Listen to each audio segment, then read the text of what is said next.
မြင်လိုက်လားကားတွေဘာတွေနေဗျာ ဒီလေးရဲ့ကျွဲလီကျွဲ ဟုတ်ပါအောင်မြင်နေဗျာ ဒီလေးอ่ะကျွဲအဓိကကျွဲပဲလို့တယ်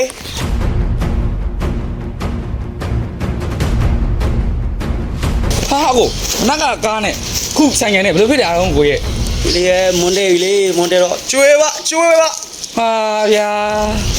ကျွဲပြေတမလေးရဲ့ချစ်သူအကွာဒီကောင်လေးလာကြည့်ရင်ကွာ ဟာပြေလူဖြစ်သွားတာတော့ အညာပြောကြမအောင်ကျွဲပါအဲ့ဆိုင်ကလေးမရှိတော့ဘူးကောင်းပြောဆိုင်ကလေးမရှိတော့ကားလည်းကုန်ပြောရဘူးမရှိတော့ရဘူးလေးချီရအောင်ကွာလောက်ပါဗျာတကယ်ဘွားပြတ်သွားတော့ကျေးဇူးညာကျွဲရုံကောင်းလို့ကော ကျွဲနေဆော့ဆော့ညာမတဲ့တဲ့မြောက်ပတ်စံမလောက်တော့ဒီဝေထဲမှာကွယ်ရှာတဲ့မြောက်ပတ်စံမလောက်ဘူးကွယ်အကျွေးသမားတွေပတ်ခဝိုင်းနေလို့မောင်တော့ရှက်လာပါပြီကွယ်အစိတ်ပလင်းသာတောက်လိုက်ချင်ရဲ့ကိုရွှေကျွဲတော့အခမခံတော့ဘူး